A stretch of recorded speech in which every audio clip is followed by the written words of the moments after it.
Hello, I'm the Dominator, Big Stu Allen, and welcome to episode 24 of Stiff Right Hander.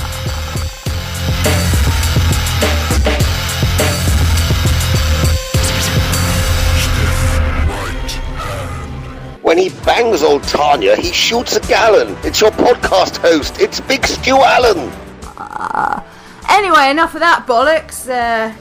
My wife's here, my vastly prettier, more intelligent and funny wife. She's here. Say hello. Hello, I'm fed up about things this week.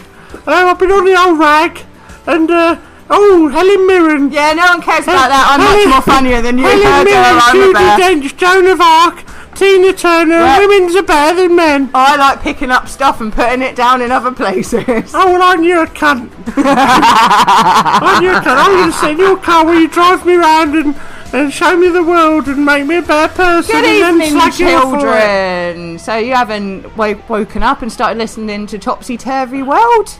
I bet you think you were. Hello, I'm Big Stu Allen. This is the Dominator speaking. Your captain. You're the captain of nothing. I'm the fucking captain. You're the captain of the good ship Nout. I'm the captain and host and the leader of British the Wrestling. SS fuck all. You're going to be fucking hoyed over the sea if SS fuck all into the sea. You can't even hoy yourself to bed, so you be quiet. You haven't even discussed what this week is a huge fucking episode. Let me tell him. No, I'm Stu Allen. Go on then, crack on. Right. Fucking arsehole. Oh, I've forgotten. Right, so on this week's episode, we have got an exclusive interview with that overgrown naughty boy, what is called Flatliner. Mr. Chris Manns will be joining us via the old Skype for a nice chin wag. But not only that, no. You think that's all we've got, but no, it's not. We've got another thing, and that is lovely Mr. Dan Hicks, who is my PT, and he's going to be joining you for another chat as well. No, he's not just a PT, is he? No, he's not just a PT. I'm selling him short so everyone can find out what else he is. But he's a very interesting man. He's got a fucking great story. No, shut up now. Listen, I'm giving the kids what they want. If this is what going to the gym once does to you, I'm never. Imagine what I'm going to be like when I go to the gym twice. Let's just explain to our readers what's happened. Oh, okay. Tan's been to the gym, done a poo and passed out. Right, so I learned... No, I'm doing the talking now. This is my show. Time for you to shut up. Well, okay, but I'm going to shut up for the whole episode and it's going to be shit. Oh, sure. So anyway, here we go. Tan decided that she'd put on too much Christmas pods. And wants to get back into some serious Scarlet wrestling shape again. So I introduced her to my mate Dan Hicks. Now Dan, who we're going to be hearing from later, is a very, very interesting character with a incredibly interesting background, but has turned his life around massively and is a huge source of inspiration to many young and old people in Hastings and the East Sussex area, and is a very, very intense personal trainer. So Tan spent some time tonight with Sue Kennedy, who is one of Britain's leading female bodybuilders, putting together a nice diet plan for her, and then did her first session with Dan Hicks. And tell everyone all about that, if you don't mind. Toots. Oh, I'm allowed to talk now? Yes. It was fucking amazing, actually. It was just the hardest thing I think I've ever done in my fucking life. And I've wrestled... Really? Yeah, I've wrestled everyone and for a long time. No, it was really, really... It was tough, but he was... Dan's got this fucking way where he just absolutely buzzes about everything he does, and his enthusiasm and passion is so fucking absolutely contagious. So I found that when you two were talking at the bar the other day before we decided that he should be my PT, and it was just chatting with you about the podcast, and I just found his energy so fucking absolutely incredible. But it was an amazing training session, and I made the fucking rookie error of not doing what? What didn't I fucking do? Didn't eat fuck all. Oh, I didn't eat fuck all. I ate some. So you admitted it. You've just admitted it. Yeah, I didn't eat fuck all. You didn't eat nothing today? No, I didn't say nothing. I said I didn't eat fuck all. I had a meal, but it wasn't enough. So, kids, if you're listening, you have to eat before you go to the gym. Don't be a dickhead. I was a dickhead. What's my Skype address, by the way? I don't know. I need to know, because... I don't know. You need to log into your Skype. Let me tell the story. I can't do that So I smashed my training session. It was really difficult, and I felt really, really good. But then I was just like, I think I'll just nip off to the toilet for a little, after workout poo. Pass out and poo well, yourself. no, for a little after. Don't you ever just poo after a really good workout? During, normally. Oh, well, no, I was just I'll just have a cheeky little poo. I walked past the mirror and my face and my lips were grey. And I just remember, looking into my own eyes, well, I know how this is going to end up. Oh. Bomb the floor. I was just oh, fucking hell. And then I tried to style it out. So Shakespeare's sister. rather than fucking just staying and resting for a few minutes, I should have just try and get out and style it out and come and sit with you and have a bottle of water. Sat down and was like, no, I've got to go back in the toilet. I think I'm going to be sick. I like the bit where you tried to fucking gracefully put your head on your arms and missed your arms and your head just head-butted the table. And Dan looked at me as if saying, fuck, I'm really sorry. And I was like, I don't give a fuck. I was like, oh, she's paying you for this shit. I don't care. So I went back in the bathroom, splashed my face, had a little sit down, and I had a stern chat with myself in the mirror, but sitting down. And then his head appears around the corner. Are you okay? Yeah, I'm alright. I was fine after that. Good. But I ain't fucking doing that again. Well, good. And by ain't doing that again, I mean I ain't not gonna eat. I ain't not going to go and Well, you work say out. this, but no doubt that will fucking end up happening. Listen, sometimes I forget. How can you forget to eat? Just How? because I'm busy. No, I run our I'm business. sorry. I'm busy. I'm busy all fucking day doing what I do. Have you ever been so fucking busy that you just go, right, okay, No. I'm opening I've started my shift at fucking 7 or 8 or whatever, and then you're working, and then you look at the clock, and then it's 4 p.m. No, never, because if I get hungry, my body tells me I've got to eat because I cannot fucking function properly. I just have a coffee. I think probably that's half my you've problem. got to stop that shit, man. Yeah, Sue already bollocked me for Yeah, that. you've got to stop. Coffee is not a food group. No, she told me it's a medicine and I've got to fucking knock it off. It's not, it's a drug. Well, I have got a problem with drugs. Well, yes. So say all of us.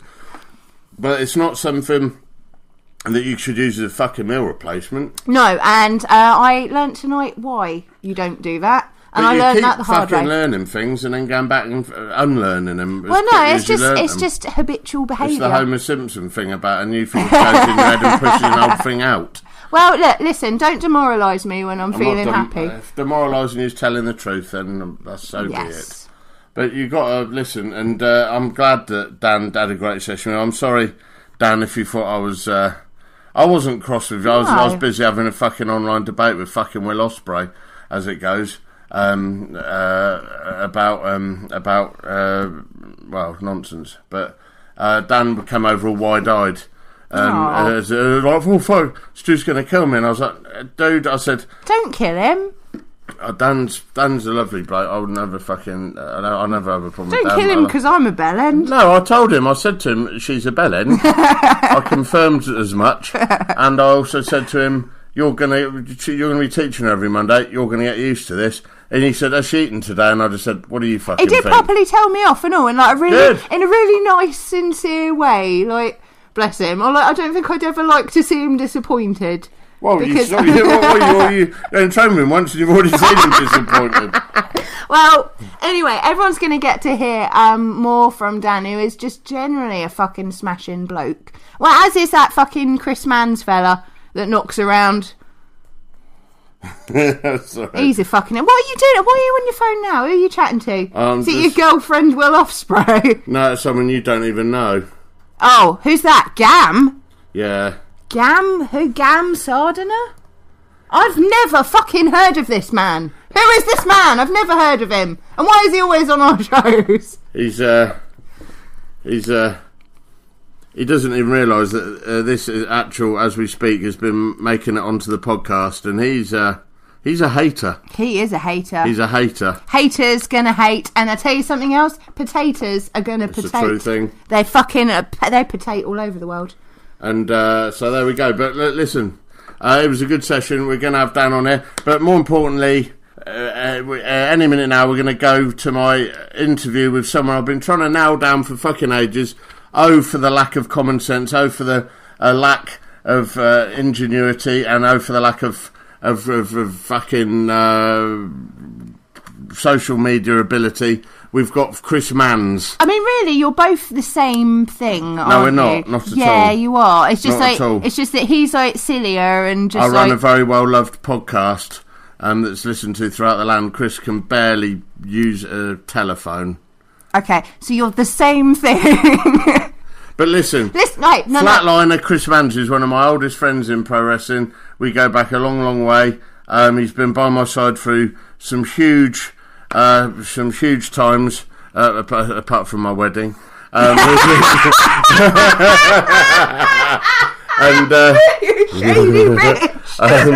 we're going to be having him on here shortly. But before then, listen. What? Do you know why I know that you two are the same? One word. Why? Printer. No, that's not right. That's not right. Because, it is right. No. It's right. Neither of you two would be able to use that fucking printer. No one can. I can. No. I just go. I go up to it and I press print and it prints. That's your gums. No, my gums are open. I think they should redo all of the Easter Island statues of just me, Darren Walsh and Chris Manns' heads. I don't think that anyone would be able to tell the difference if they did, and that would be a massive waste of money. Dum loves gum. You are an idiot. But listen, let's talk about things on the news. Alright, go on then. Should we do some news music? So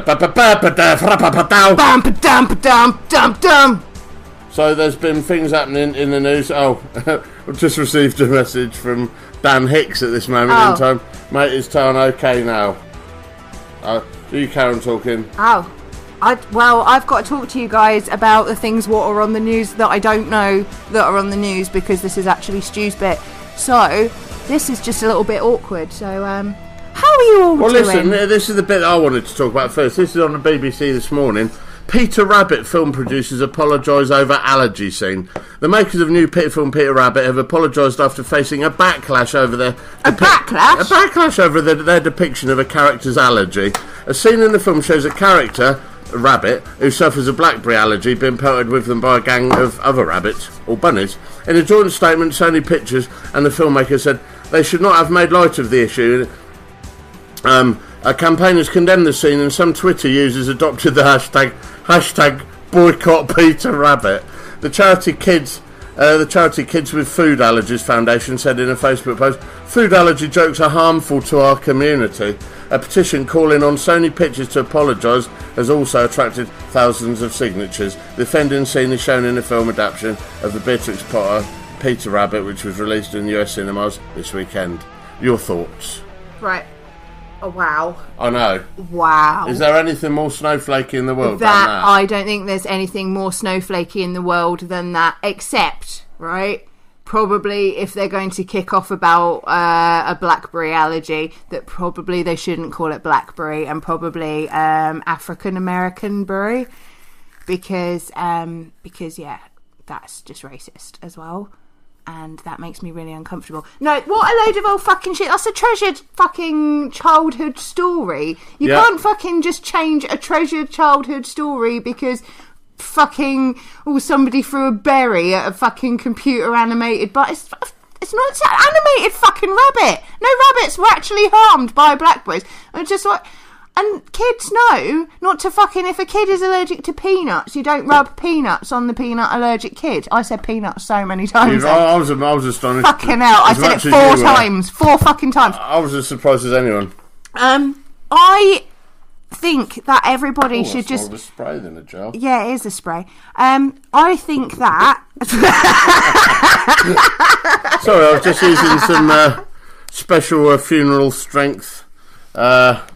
fucking hand spray rub and expecting the gel got a spray in the face. This is what I think. I think that stuff like this, it's really important that we don't fucking teach children to be little victims as much as they fucking can be. We raise a fucking society of victims. We're fucked. Absolutely fucked. Okay? You have to teach your children that there is diversity and that you need to show sensitivity, but you do not fucking teach them that, oh, well, I'm different because I'm allergic to that. I'm different because my hair's this colour. I'm different because I don't have a dad. You're all fucking different, which is a nice way of saying that nobody is. Yes, absolutely. Over to you. Well, terrifying, really. I just cannot believe it's real. I was alerted to it by one of our students this morning. They put it up and I was like, wow, is this real? And I checked up on it. It was real. Fucking hell. I'm offended at the wasting of fucking good food. Oh, God. Go home, England. You're drunk. Yeah. Seriously, that's bad. This country just baffles me sometimes. It truly does.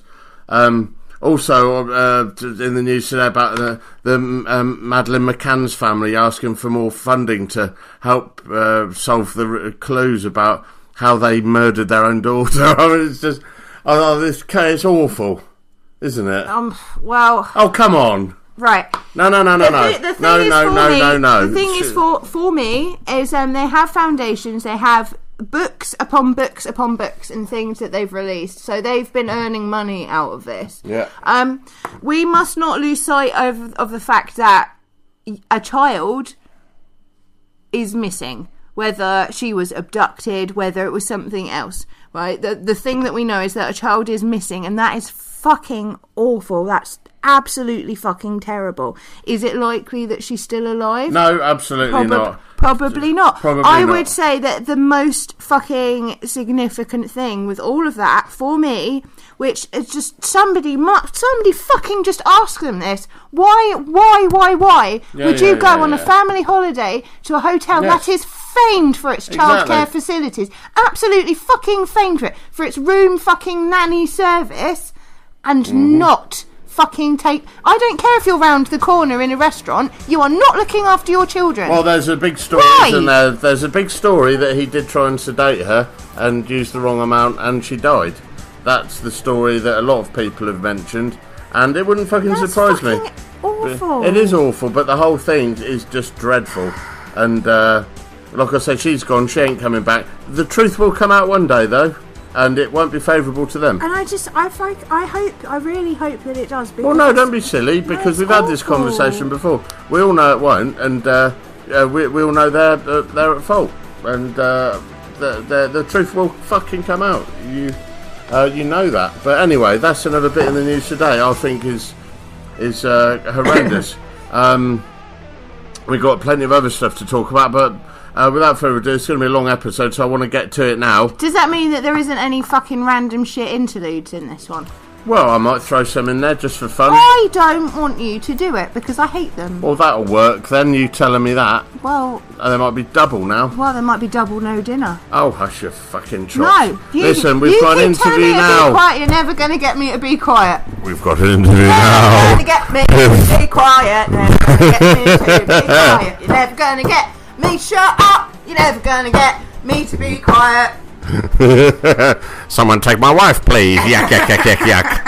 Now we go over to an interview with the Flatliner. Still making noise. Chris Manns. Right, still making noise. I said, I'm still making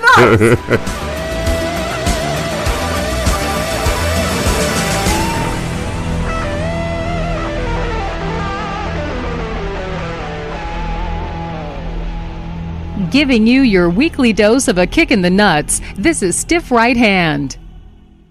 Right, I'm the Dominator, Stu Allen. I'm back here, Stiff Right Hand, and finally, we've managed to nail down the man who understands not of technology. He's one of my oldest friends in the wrestling business. He's been a part in almost every important part of my life, apart from my wedding. The Flatliner Chris Manns. Hello, Chris.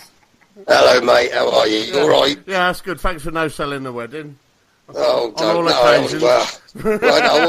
was in the worst place of my life, and it was like I was waiting for an operation any time. Oh, all right. Stop bringing the show down. Yeah, let's start off like the Anne Frank diaries, misery. Fucking how are you, my old friend? Yeah, no, absolutely average. All jokes aside, are all pretty good, to be honest. Well, obviously, you're the most requested guest, so it's wonderful to finally have you on here. Oh, that's lovely. Well, I'm not too sure. But I want to get us straight into it because lots of people know you, lots of people don't know you but have an opinion on you. I am lucky enough to have said that I have travelled around with you and have known you since the very, very beginning of your... you were there right at the very beginning. Right at the beginning. Can you tell me a little bit? Just I want to get the boring shit out of the way first, man, before we start cunting everyone. So, can you just tell me a little bit about yourself and your bodybuilding and what led you into getting into the FWA? Right. Okay. So, let's start from the very beginning. 1988, the day that my mum curses out more than any other, and always goes, "I wish we never went to that wrestling." I was in the Bournemouth International Centre, 1988. I'd have been 10 years old, and I was stood transfixed on the Big Daddy wrestling poster. And they said, "I want to go to that then." And like Big Daddy was a superstar in the 80s. You know what I mean? Everybody knew who he was. Even, you know what I mean? Even the kids, we all knew who Big Daddy was. And I was like, "Oh yeah, we'll go to that." So me and Dad went down to the show, and it was the day after. So we slept over in Bournemouth in the back of Dad's Renault van, and we went to watch it, and it blew my mind. I'd never seen anything like it. Do you know what I mean? It was Big Daddy. The main event was Big Daddy and Greg Valentine, Max's son, not the Hammer, against King Kong Kirk and Sid Cooper. Awesome. And it was just like the most amazing thing I'd ever seen. And the other big standout was Wrestling Rasputin. And of course, then about a month or 2 months later, it's coming to fair. I want to go. And I was like, oh yeah. So of course, that was the start. And I was into wrestling massively. All the I hate saying World of Sport because it was Dale Martin or All Star. Yeah. Do you know what I mean? I know. You know, I mean, not that much longer after. It came off telly, do you know what I mean? So I was lucky enough that my mum and dad would take me to Southampton Guildhall, the Pavilion Ballrooms in Bournemouth or Portsmouth Guildhall, and I would go and I've got photos of me with a lot of the wrestlers I ended up working later on. So I went to that avidly, but then suddenly, sort of early 90s, they started doing all the tribute shows. And the shows I used to go to, which were really well attended, suddenly were just selling out because you had Johnny South as the Legend of Doom. Dynamite Kid had come back, but the thing is, suddenly Scrubber Daily was UK Earthquake, and everyone was UK Undertaker, UK, and I just suddenly I'd had enough of it. I just do you know what I mean? Plus, I don't know, you just taste, don't they? Yeah. So, I mean, a few years later, I started getting into bodybuilding and had absolutely no affinity with wrestling whatsoever. Do you know what I mean? Because I suddenly saw Pumping Iron and was banging to weight training, and we started competing and doing the junior shows, and won a few shows, but would make top 3, but would usually get thrashed by someone who was juiced up to their eyeballs. Of course, carried on training all the way through to the age of 21, which is when you met me. And as you know, at that point there was not many wrestlers.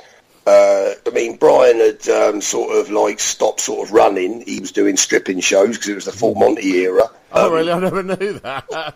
Yeah, Brian was when they had when wrestling sort of out of favour, didn't it? Yeah. Rob Brookside and a lot of people were working in Germany or going to America, or people were just doing the odd camp show. Yeah, it just because when I was in the gym, and of course there was a ring up which was Mark Sloan's, and I've gone, I used to love all that as a kid, but let's get in, and Mark actually get in the ring with me. But I wonder why. I'll work that out. Do you know what I mean? Special Olympics. Anyway, so I was getting in there. And I could press a band above my head, no problem. So I was, I was pretty much doing Ultimate Warrior power moves and what have you, and getting away on look and a bit of charisma. And of course, the first show came up, which was FWA, and probably two Down syndromes or two dogs in the park that are the same breed, we bumped into each other and just got on like house on fire from the get-go. And you said, oh, you can come do my show. which I was like, great. I mean, it would have been handy if I actually could wrestle by that point, which I couldn't. And also, like, apart from yourself and a handful of others, I didn't really get on with a lot of the wrestlers because they were all sort of like... Well, they were all up their own arse, weren't they? I mean, that was No Surprises too at the Pyramid Centre, wasn't it? That's right, yeah. And I remember coming up and seeing you. No one had told me you were going to be there. I'd never heard of you or anything. And I remember just seeing you thinking, fucking hell, this looks awesome. And I remember you just in your camis and there were your shades on and thinking, fuck me, this geezer looks like superstar Billy Graham. And it looks so different to everybody because, the FWA guys was like fucking Paul Slee, Paul Travell, Mark Sloan, all look like, all look like a bag of shit, yeah. And the thing is, like, what's so funny is that, like, at the time, we were on that late at night Blink and You'd Miss It documentary, which exposed everything. Because that's the other thing that, like, people, and it's like, I'm not trying to make out that we were, I'm not trying to do the bloody veteran thing, but, like, we were at it was at a funny period then because I hate the word old school, but the world of sport, but those people had started running again because wrestling had got really popular. Internet was really just starting to be... Well, it was another mini golden age, wasn't it? We had the magazines coming out every month for all the wrestling, and wrestling was starting to get a bit of a resurgence again, wasn't it? But you stood out like two spare pricks at a wedding, really. Well, and the other thing is that, like, kayfabe wasn't completely dead. And I'm not saying that, like I said, someone's probably going to be going, oh, he's trying to make out that, like, he was...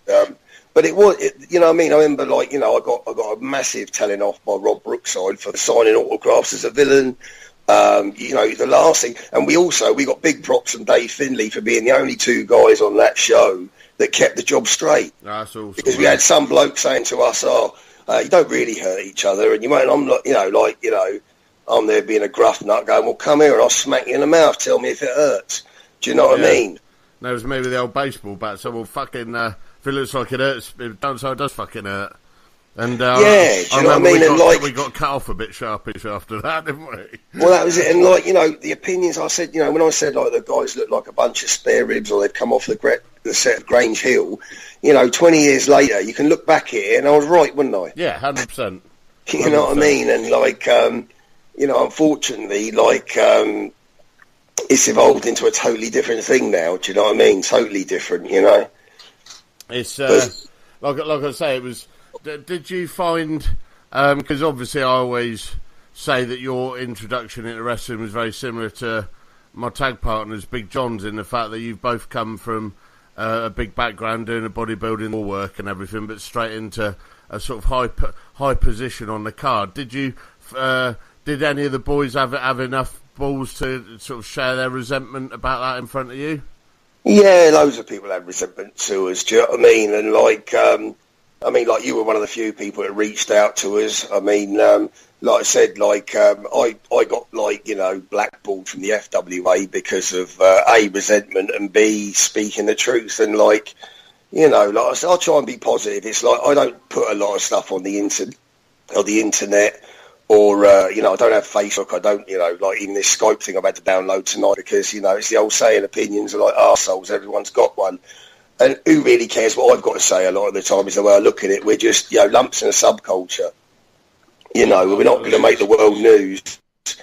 And, like, do you know what I mean? Like, whenever I did put anything on the internet or try to, you'd usually have, like, one person or two or three people, like, write back as 20 others so that their opinion was right. Do you know what I mean? Yeah. But like I say, what always impressed me with you, I'm not just blowing smoke up your bumhole, but what always impressed me was the fact that you knew your limitations, but you always, I never ever, how do I put this? Every time I did shows for Brian Dixon, no matter who I spoke to, whether it was the lower guys down the card or the top guys like Robbie Brookside, all the guys all had nothing but respect for you. And I always thought that was lovely. The guys that mattered, do you know what I mean? Were always the ones who said good things about you. Yeah, and it meant a lot to me too. I mean, like, Drew McDonald and PN News, Robbie. That's what I mean. The little shit stains on the show and on the FWA shows, all of that lot. who the little ferrety ratty ones, but the ones who really mattered, like your Dave Finleys, Robbie Brooksides, Klondike Kates, all of them have got a lot of love for you. No, which means the world, because they were my heroes growing up. Do you know what I mean? And like I've always said, even when it goes down to the fans, do you know what I mean? Like I've always said, you know, I don't do Rev Pro shows anymore because that's now become an acrobatics exhibition. Do you know what I mean? And they're trying to cater to, like, you know my opinion of the wrestling for the smart marks. Or, you know, whatever we want to call it. It's like Star Trek, you know what I mean? Like I say, I can watch an episode of Star Trek here and I know the main characters, but I'm not a Trekkie, I don't speak Klingon. And now you've got, like, these people who live, shit, breathe, eat, wrestling, and they overanalyse everything, and this isn't good enough, that's not good enough. But, like, if you look at the mums and dads and the kids that have come to the show, you know, they still come up to me now. Like, you know, I work the doors, as you know, and like where I've been working 20 years, I can get, you know, full-grown adults come up, and they're still like, it's like in Father Christmas. They, you know, they don't want to kick your head in and, you know, be obnoxious to you because you're a part of their childhood and you meant something. Yeah. So I'd rather connect with those people that, the people that have, you know, had to spend a lot of money out to bring their family to a show, to enjoy it, like you would go to the circus or something like that. That means more to me than the wrestling anoraks. And, like, you know, I'm the nearest place to me that's on the map is probably Portsmouth.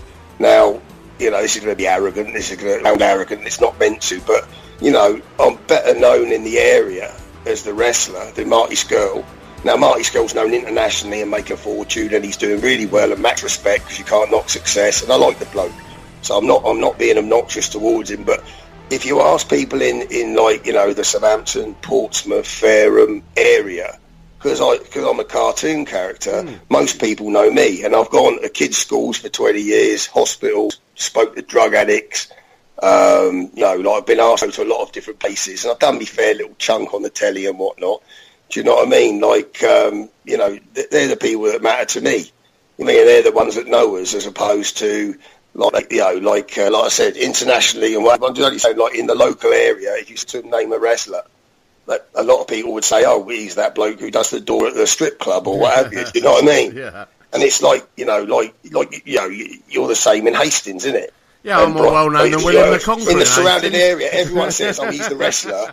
Do you know what I mean? Like, you know, it's like I always say, when people went and saw that film, The Wrestler, with Mickey Rourke, all as one, they went, cool, it's just like you, Chris, isn't it? He lives in a caravan, he's been ill, you know, people recognise him, and you say you're not him, and it's like, yeah, that weren't really the dream, do you know what I mean, to be Mickey Rourke, do you know what I mean? But like, you know, back in the day in Portsmouth, there was a guy, Bruno Elrington, and like I said, like in Liverpool, everyone knew Robbie Brookside. In Oldham, up that way, everyone knew Marty Jones. Do you know what I mean? And like they connected with the regular people, and they all went to the shows in the area because they all knew that person. Nowadays, most wrestlers, they haven't got 10 friends in the real world. Exactly. They might have, you know, a massive following of you know, girly men and you know the wrestling fraternity. But they don't actually connect with anyone in the real world at all. You know what I mean? Bang on. No, so, I mean, you know, sounding like an egomaniac. But like it's like I said, when I got ill years ago, the shows dipped down in Gosport to about 50 people. Now they sell out. Do you know what I mean? And that's just a God's honest. Do you know what I mean? I'm not. You can ask Chris Kay, or you can ask Andy Simmons, do you know what I mean? Like, you know, there's always been a big dip in shows if I'm not on them. I can well imagine. Well, there has been in mine when you're not on mine, and that's fucking Hastings. but in all honesty, going to down to serious, like, a lot of people don't realise how ill you got, Chris. And I mean, for me personally, I know you probably don't really want to dwell on it or talk about it, and that's fine. But the way that you've managed to get back, and I think you look in the best shape you've ever looked now. I think you look absolutely solid, and you've got a different maturative muscle than you had before. You know, your muscle looks really deep and fucking hard grafted muscle, and to have done that after the illness that you fucking had was that's a lot of hard work, brother. Well, I'll touch on it briefly because there might be someone out there, you know what I mean, that can help, because, like, you know, I've always tried to just my big thing was, like, number one, the doctor said, you'll never wrestle again, you'll never lift weights again. I had to learn to walk again. I was in a coma for a week. You know what I mean? And like I said, I'm, again, not looking for a pity party, nothing like that. But, like, I had a shit bag for three years, you know, like, which was, you know, a barrel of laughs, waking up in the middle of the night with a chocolate flamethrower explosion all over you. Do you know what I mean? You know what I mean? You got to laugh about it because humour gets you through everything. Do you know what I mean? But, like, it was, you know, it was a really, everything that defined me. I'd lost the wrestling, I'd lost my muscles. And if people don't believe this, they have to. But, like, one of my good mates, Lou Ballard, who wrestles as the Duchess, Louise Jane, she had a tryout up at one of the WWE shows, and we had some photos done together because we're good mates. And Drew phoned me up, and he's like, "Oh, have you got rid of that shit bag yet, matey?" And I'm like, "No." He's, "Oh, well, when you're ready, WWE are really interested in it. You know, really interested in you, you know." And I'm like, "Why now? Do you know what I mean? Why now?" Okay, and Black Pearl, who's Rikishi's cousin, he phoned me up. "Oh, are you stucking? Because we've put your name forward for the Hulkamania tour." You know, I could have dropped down dead at the end of that and just had a fantastic, like, you know, well, that's me done. I'm happy with my life. Do you know what I mean? Yeah. Right. And it was, you know what I mean? It was a bit, and that choked. But, like, at the end of the day, like, slowly but surely, you know, I learned how to walk again. As soon as I could, I was back in the gym, you know what I mean? Like, you know, and the first day back, like, I've got to do bench, and I've got a wafer thin mint on each end of the bar. And, you know, and Dean Bowring, who's, like, one of the world's natural drug-free powerlifting champs, and he walks in and benches, like, 4.5 plates. You know, I'm like, I used to do that. Do you know what I mean? I'll destroy him, but, you know, like I said, you know, I wasn't going to take up stamp collecting, do you know what I mean? So, like, slowly but surely, it took time, but slowly got my weight back, got my size back, had all the reversal surgeries, and, you know, got back to doing what I love, do you know what I mean? So, if anyone is going through, you know, it's colitis, which if anyone's going through it or has got to have, like, you know, a bag or whatever, things do get better, do you know what I mean? It's not a death sentence, so just, you know, now it don't even seem like it happened, do you know what I mean? It's that long ago, it was 2009, I was fixed by sort of late 2012. You know, like, you know, it was, it's like if you watch a movie on Ali, innit? He was out of action for like 7 years. That's like 20 minutes of the film, innit? Do you know what I mean? Yeah, man. So, it was a long time, a hell of a long time. But I mean, how, like, you got back, and I couldn't believe it when I mean, I'd obviously heard stories, and you didn't want to see me for, you know, obviously. Everyone. No, I know you did, and like, I understand it. But I looked like I had AIDS, do you know what I mean? No joke. I went from 20 stone down to 10. And, like, not being funny, everyone that sort of, like, you know what it's like in bodybuilding and wrestling, it's very alpha male. So, like, for all the people who, you know, you got, you know, frenemies, you know what I mean? The people that are your friends, but are also competing. You know what I mean? You know, the first thing everyone go, "Oh, my God, you've lost weight. Where have your muscles gone?" I was like, "Yeah, I do own a fucking mirror." Do you know what I mean? Like, you know. Nice. But it just, you know what I mean, I did just get very, just shut myself away sort of thing, do you know what I mean? For you know, not completely, do you know what I mean? But just, you just didn't want that reaction everywhere you went. No, and also you didn't want a pity party either, because next minute everyone's talking to you like, you know, and the third bowl of porridge was just right, you'll be okay. You know, and you're like, what, do you own a crystal ball? Do you know that? Well, fuck off then, do you know what I mean? So, I don't know, I respond that you've sort of set me dead in my tracks. I mean, I'd like to think I wouldn't have reacted in any of those ways, but you're probably quite right. It was self-preservation on your part, and I do understand it. But having heard about it, and then to come back and see you, and then to watch your transition into, you know, I'm not going to say old Flatliner, because I had a look at some of your old stuff the other day. You look 100 times better, I think, now. So, how the fuck have you managed to, I know you're clean, I know you've been a clean guy, but how do you fucking maintain after that the physique? Because surely, like, the proteins and people use wear heavy on your stomach. Well, I mean, like, I'm lucky that my mate, you know, Big Paul, he does that on for nutrition. That actually doesn't upset my stomach. But then at the same time, my diet. So do you use it with water rather than milk? Yeah, I don't have a lot of lactose products and stuff like that. But at the same time, like, you know, if someone's got colitis or Crohn's or something like that, you can either eat a diet of crap and end up being like, you know, running to the bathroom every 5 minutes, or like, you know, like there used to be, you know, some of the wrestlers used to joke when on the roads there's a bear shit in the woods. No, Flatliner does, because there's been plenty of motorway pullovers. Do you know what I mean? Man, yeah, but at the same time, like, if you eat clean, you know, if God made it, eat it. If man made it, read it. Do you know what I mean? It's you know, I can have a little bit of naughtiness and a bit of fried stuff, but most of the stuff I eat is good. It's good training food. Do you know what I mean? But it's sort of like it's not an option for me. I've got to eat pretty, you know, chicken, sweet potatoes, spinach, porridge. Do you know what I mean? You know, and it is what it is. And also genetics plays a big part into it. I'm lucky that, like, you know what I mean, like, I'll go in the gym and people say, what do you do for your arms? You've got 20-inch arms. I'm like, well, same as what you do. Yeah, exactly. You know what I mean? Like, you know. Yeah, I know. It's, like I say, you've been a big fucking fella, but like I say, your maturity muscle now, I think you look the best you've ever looked. It's just my opinion. Coming away from wrestling and illness a little bit, just to brighten things up, but can I try to talk about your private life, because you've got a lovely lady in your life now, and who's a very big part of your life. Can you tell us a little bit about Kerry? Yeah, no, she sat next to me now playing on her phone. Well, pay attention, for fuck's sake. Yeah, this is important. No, she's basically, like, I mean, you know me, I've always lived on, you know, like you always say, we've had our fair share of James Bond women, but like, you know, like, I've also got the attention span of a chimp, and I'm very immature. And like, Kerry came in, the first time Kerry met me, she actually thought I was gay. She come in the G&D, the pub I work at, and what a terrifying prospect. Yeah, no, she came in and like, I always thought she was nice looking, but I said to her, she went, oh, hello, we were chatting. I said, oh, they're lovely earrings. I said, she went, oh, thank you. I said, does Pat Butcher want them back at the end of the night? And she was like, tosser, and walked off. But then she didn't know I did the wrestling.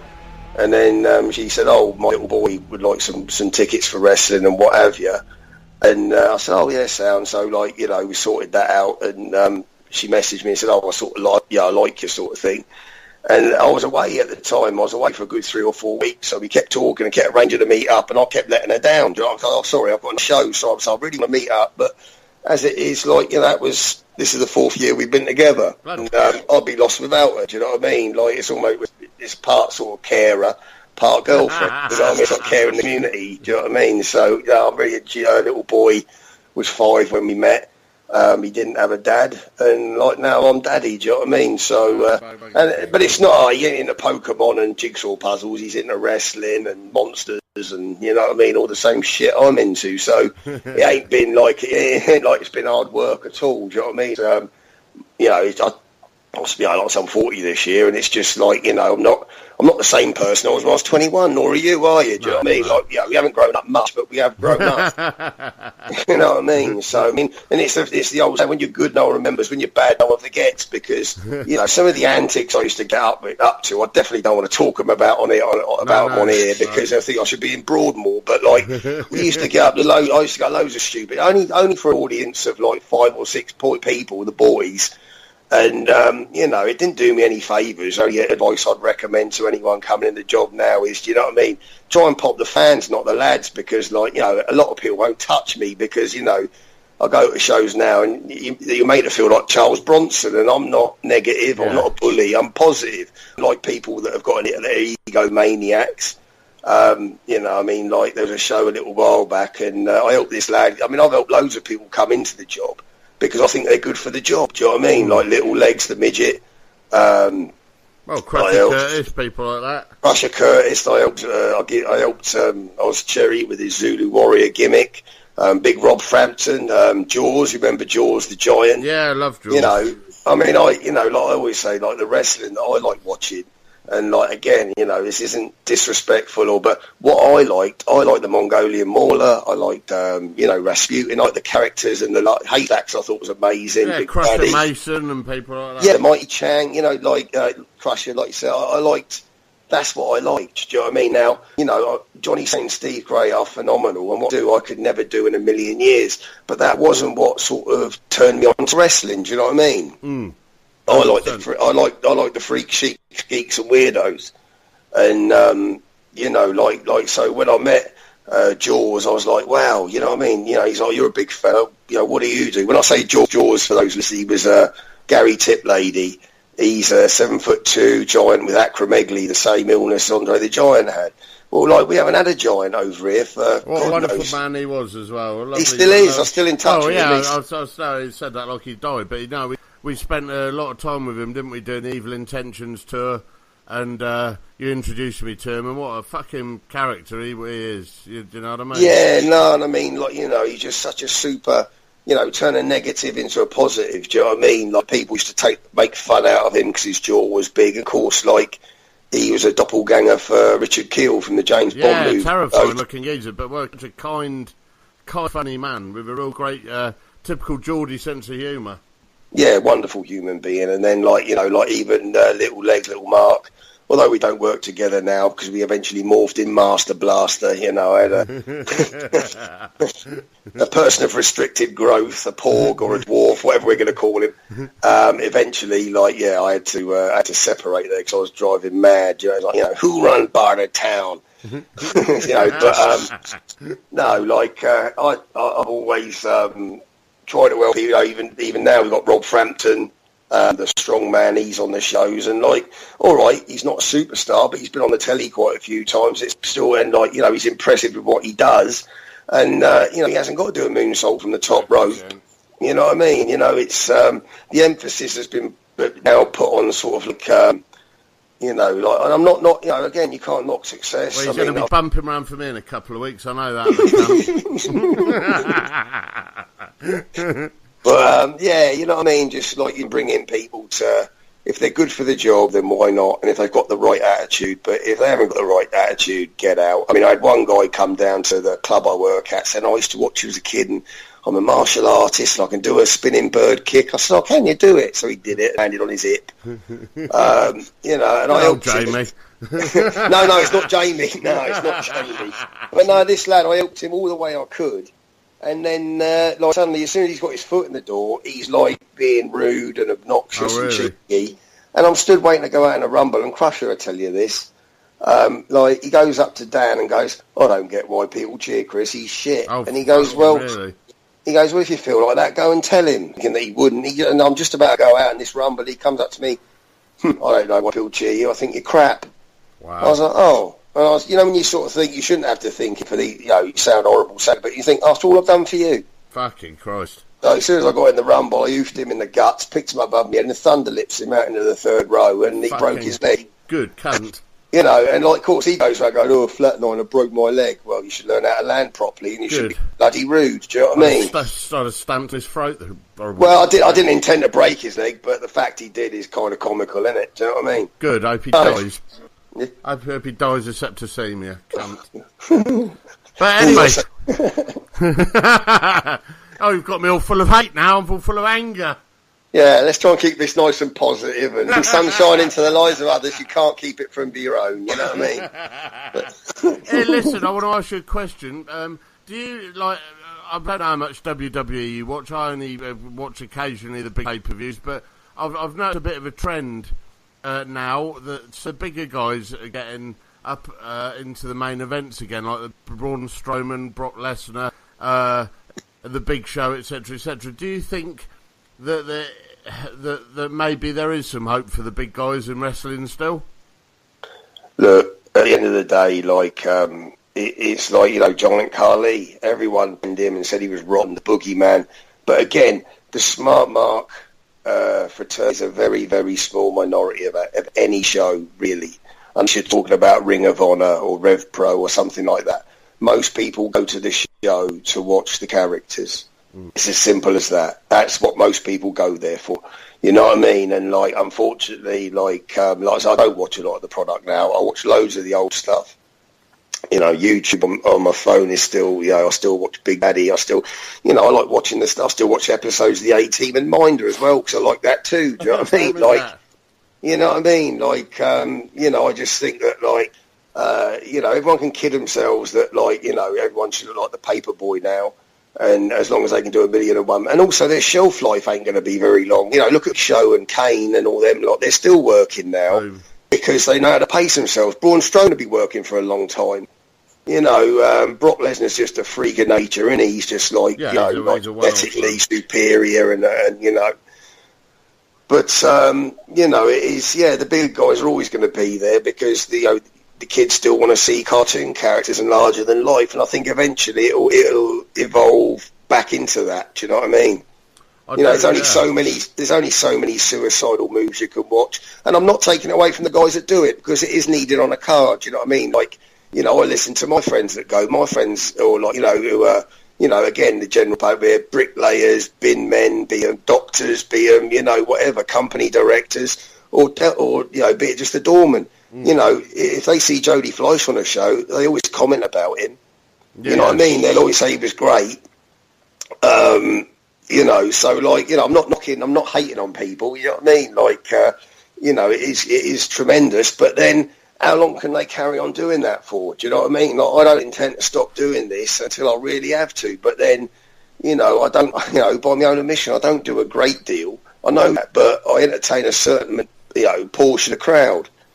I was saying to Dave, I had my old mate Dave, who trains with me in the gym. He's also one of my coaches at my school. And we had him round the other night, and he hadn't seen the last Invasion of the Body Slammer show, which was Jace's retirement show. And we put on your match, and he said, I don't care how many times I watch that. He said, I still laugh. He said, and we've all seen your stuff 100 times. But every time, it don't matter how many times you see it, it's still fucking good. And I don't know how many comedy acts you could say that about, really. Well, no, I mean, and the thing is, like, I'll try and mix it up a bit. I'll try and think of new things to put in there, and when some of it works, some of it doesn't. But, like, I mean, there's always people going to go, Flatliner just gets his arse out, or does, Derby, slam. It's not, though. It's not. You always end up getting the pop of the night. You end up, everyone wants to come and see you. When I put your face on the poster, you can guarantee you're going to put arses on seats, and I don't think people do think that anymore. I think maybe they used to back in the FWA days. I don't think that anymore. Yeah, I don't know. I mean, like I said, at the end of the day, like I said, we're only totters in a subculture. You can't overanalyze it. The only thing that does annoy me is when I watch. I mean, like I said, I've always made a massive fuss at the kids because I remember going to see Big Daddy once, and he wouldn't sign. I had a program or an old program with him, and he wouldn't sign it. He pushed it away. Yeah. Now I understand it because there's been times where I've been trying to, sell photos, and someone brings something up, and you think I'd rather they'd spend £3. But at the same time, like, if a kid comes up and they haven't got any money, I'll give them a bloody photo because I get all printing done for free. I've got a mate that owns a printing factory. So I get all my stuff done because he's a good mate anyway, so it's not costing me anything. But it does annoy me when you see people like, some of the ex-WWE guys that come over it and they don't want to go and do the backstage pass. And I'm like, look, come on, get off your arse. They've only come back for you. Yeah, do you know what I mean? Like, they come back, I'm not going to name names because there's no, don't need to go there. But, like, some people, it's just like, why do they have to give it like, oh, no, I don't like doing that. Well, go and be a fucking greengrocer then, do you know what I mean? Like, you're in the public eye, go and make a kid's day, and it pays dividend, you know what I mean? Like, so it does annoy me how bland some people can be. I watch it. I mean, 99.9% are brilliant at your backstage. Like all your lads are, to be fair. Do you know what I mean? Like, I've never really met anyone with an attitude or who's rude at your shows because you teach. If there is any, they get fucked off out of it pretty fast. We don't have that, as you know. Yeah, you know what I mean. But it's like like even on a lot of different shows, you'll do the backstage pass, and it's like, you know what I mean. Just keep it going for 10 more minutes. Do you know what I mean? Yeah. Be upbeat and. You see some people, they'll be sat there with the belt high. You know what I mean? You get a kid come up, can I hold the belt? No. And you just think, oh, you bland, one-dimensional, sad bastard. Are you doing this for the fans, or are you just doing it for, like, just to pop your own ego? You know what I mean? Yeah, 100%. 100%. That's the thing that struck me and John and Tarn when we come up to we did your show in Gosport, and it was like I mean, you packed that little place up, but when we saw you were there was a couple of kids, and I assume that they were from a local like a young Borstal or something like that. Yeah, they were from like a young offenders thing, and but seeing you with them. I genuinely, me and Jonky both caught each other's eye and both genuinely teared up because. I know it was soppy, but we both, the way you spoke to him, and we're like, look, you know, your carers, you know, no one likes authority less than I do, but you know, your carers have brought you out tonight, behave for them, and the way you dealt with them, mate, it was different class. It was great. It was. Yeah, but then at the same time, like you've done the doors, like I know how I respond to people. I hate people swearing at me. I don't like people being rude to me and what have you. But if you can relate to people, I mean, like, you know, like I don't have a lot of fights when I'm working in the club, not because of reputation or any alpha male bullshit like that, but because when people come to the door, where are you from? You know what I mean? Like I say, I always get people come up, oh, did you dye your beard? No, Mum was raped by a badger, bastard. I'm going to beat them to the punchline before they do. And if you make someone laugh, 9 times out of 10, you've got them. Do you know what I mean? Like, yeah, it's and a very like English if you talk to phrase, someone, isn't it? yeah, if you talk to people on the level, and like, you know, like in the strip club I work, there's so many rules. Keep your phone in your pocket. Don't do this, don't do that. And I always got to them, look, sorry, I'm not being fun police, please. You've got to keep that. I know your life's on your phone, but if you've got to use your phone, just go on the smoking area for us, please, yeah? As opposed to we get other, like, some nights you get a doorman working, you go, oh, put your fucking phone away. Well, straight away it's got their backup, isn't it? Yeah, do you know what I mean? So, like, if you can speak to people on the level, be it kids, be it, you know what I mean, you know, whatever, you know what I mean, it just, again, it pays dividend, and, like, you know, I'd rather get along with people than not. I mean, it's a shame, like, I don't get on with a lot of wrestlers these days. Do you know what I mean? I mean, I'm going to name one person. I don't care if he cops the hump with it, but it's like, you know, Johnny Storm. I don't like him. Do you know what I mean? Like, I've tried to, but recently there was the Page movie. A couple of good friends went up to it, and I thought, oh, great. Like, they didn't, you know, me, I always reach out. If I can put the right peg in the right hole for someone and help them. Yeah, you've done that for me. You've done that for me. You've done it for me. Do you know what I mean? But you're the same sort of, you know, you're in the same sort of mindset. But, like, you know, when I pulled them on it and said, well, thanks for bringing this in on that. You know, I've never done you a favour.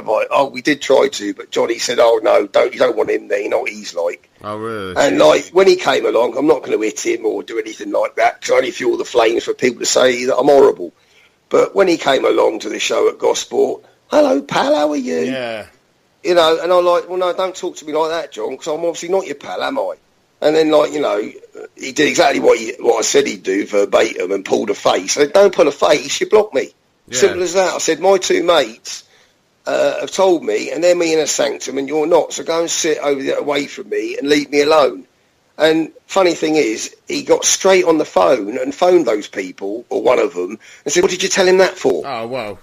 Yeah, you know, and like, unfortunately, it's everyone else's fault then, isn't it? And like I said, unfortunately, unlike him, I don't have to go to a show to talk about. I have to talk about wrestling every single day. I leave my bloody house. Yeah, exactly. Do you know what I mean? I don't have to go to a show because, you know, I'm stunted at birth. Do you know what I mean? I look like Macaulay Culkin. Do you know what I mean? With an high-pitched voice. Sorry, I look like what I am.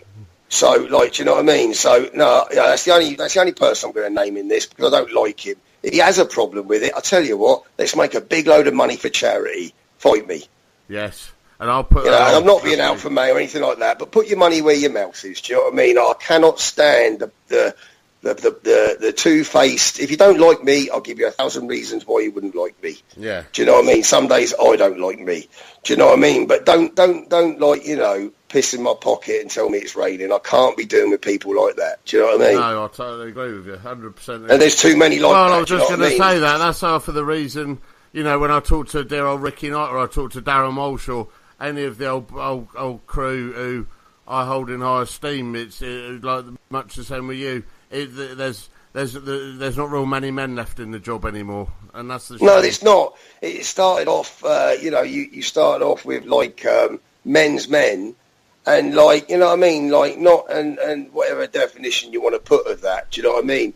They were men's men. They were, like, you know, people that, like, commanded respect, and now it's a pack of milk monitors And you know what I mean? Like, you know, like there's still diamonds in the rough. Do you know what I mean? I still meet. I mean, like when I met, you know, like big Dan Crusher Curtis. He's a hell of a fella. Well, he's about 20 years behind his time, isn't he? He should have been around when we were getting into it. I know, and it's like someone said to me a little while, why is he working for LDN and doing those? I said, look, he went around when Scott Conway and Brian was running every night of the week, and do you know what I mean? Like, if he was, he'd have done it then. He's doing what we did 20 years ago. Now, I probably work once, twice a month. Yeah. But, like, you know, like, you know, and sometimes, I mean, I did the full summer the year before last. Do you know what I mean? I did, like, 3 or 4 weeks, every 2 or 3 shows a day.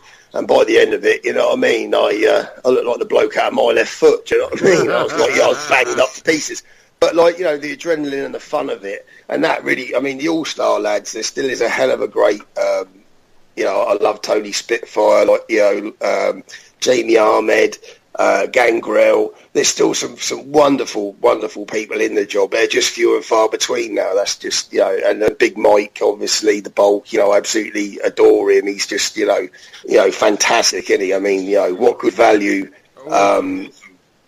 you know, like there is still some brilliant people in it, but just there's just a lot of people that just, you know, are my cup of tea, and I'm not theirs. No, absolutely, no, I couldn't agree more. Well, I was having that conversation earlier with Will Ospreay, and he didn't fucking understand. He thought I was having a pop at people's sexuality, and I'm like, no, that ain't the case. It's a case of, you know, you've got Dr. Death Steve Williams, you've got Terry Bam Bam Gordy, and there's a bunch of other guys all dressed as, you know, dressed as flamboyant, you know, flamingos, whatever the fuck they are. And it's, this was wrestling in the 1980s, and now this is wrestling in 2018, what's happened?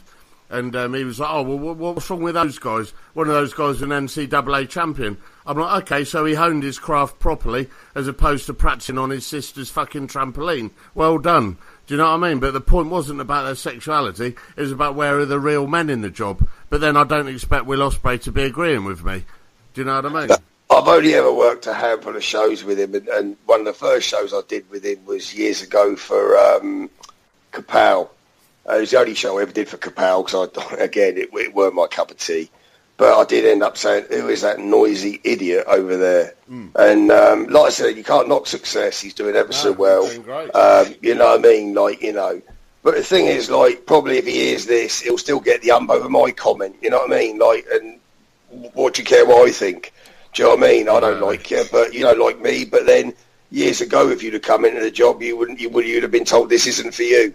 And that's the problem now, is that, like, you know, there's too many people out there that want to take somebody's £10 a week, you know, regardless of whether they're the right peg for the right hole. Max Crabtree years ago would have told a lot of these people, sorry, no, this isn't for you. Yes, absolutely. You know, I mean, or they would have been, I mean, like, you know, I got hazed something chronic, you know, and I needed it. I was 21 with a big ego. You know, I don't need to wrestle. I've got 20-inch arms. Do you know what I mean? You know, well done. That was like the most stupid thing I could possibly say. But then, you know, I'm glad they done that to me, because it made me a better person. You know, and I've gone through life with the same. I hate over familiarity now, and that's probably what I was. Do you know what I mean? I was over familiar with people because I'd seen them on the telly, and because I had a photo as a kid, and because I was big, I thought I could be, you know, Jack the Lad. And, like, that was literally, you know, I was thrown out on the motorway, made a run to the halls. You know, I had loads of ribs pulled on me and what have you. And, you know, and, like, you know, good on them for doing it, because I did deserve it. Do you know what I mean? I needed it, and I got a few eye-ins as well. And, like I said, you know, it made me into the person I am. And, like, now, if you do anything like that, it's bullying. Well, you know, in some cases, it is. I would never just do it to someone. I'll never pick on the meek. But at the same time, some people, they do need cutting down a peg. You know what I mean? Yeah. I mean, like, I see when recently there was that Rip Rogers. I mean, like, I thought when I was on Twitter for a very short space of time, like, you know, he did that thing about dive, shake hands, thank your opponent for the match afterwards, and it was spot on. Yeah. And then, like, you know, suddenly Will Ospreay's got to put on there, you know, and I'm making a load of money doing it. You know, like Rip Rogers, do you know what I mean? Like, he's been there, seen it, done it, got the T-shirt, like, the whole business. Yeah. How can you be, how rude do you want to be to someone? It's just, you know what I mean? Like, well, I'll say he did it with me tonight, and of course I'm I'm nowhere near the calibre of Rick Rogers, but he did it to me times. Wrestling's better now than it was then. Well, really? Really? Do you know what I mean? Would you ever dare say that to Adrian Street? Because Adrian would step on your hair and pull your fucking eyeballs out.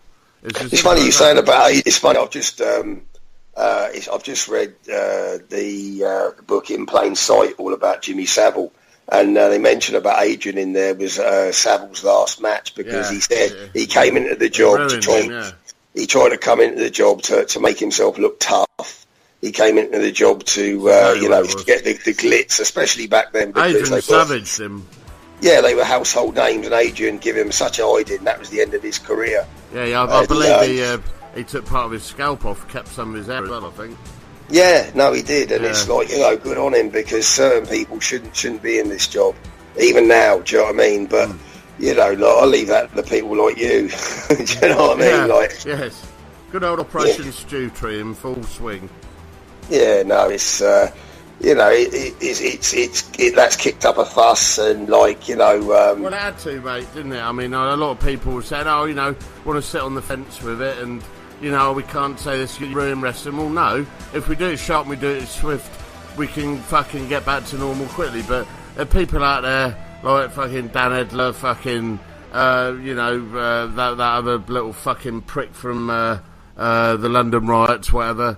Those guys were bullying young, kids, young women, and that. And we want it to be, you've got a boy yourself now. One day you might turn around and say, "Dad, I want to be a wrestler." We want to give it a clear canvas for kids to come in and know that they're doing it safely.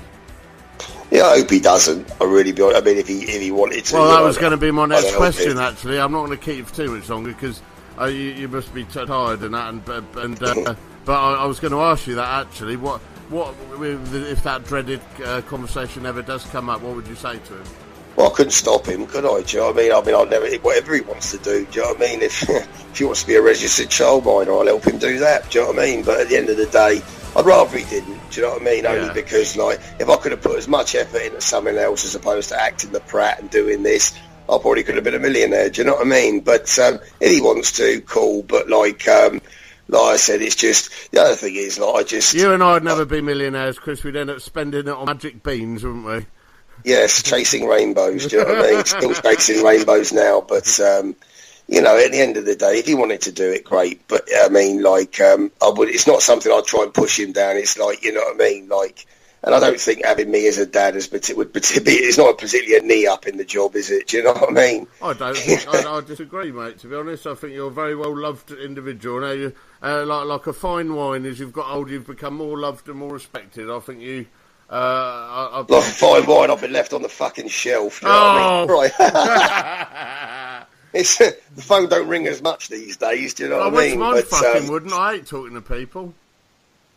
No, I don't mean. No, I mean for bookings. Do you know what I mean? It's sort of they get fewer and further between. And like I said, but at the end of the day, so I'm just happy to be doing it. I don't enjoy it anymore, mate. Honestly, I don't enjoy it. I don't get. I can't wait for our show in March because that'll be the first time ever. It's been me, you, Jonk, Darren Walsh, and Bulk all in the same room together. I'm buzzing for that. It's going to be amazing. Categorise it. You do enjoy it when you got the right people around you. Yeah. I know I'm a juvenile twat and what have you, but I still can't get to bed till about 4 a.m. after I've worked because I'm still buzzing. You know what I mean? Like the next show that you're on, I've got to shoot off straight after and go and work the door, which is like the biggest come down in the world because you go from being Big Daddy to someone being rude to you and being obnoxious or going, you're just a doorman. You know what I mean? And it's sort of it's like, yeah, I am. And you think, well, a minute ago I was a hero and now I'm just a tosser. But at the end of the day, that's doing the wrestling is what, for all of us, it makes you somebody.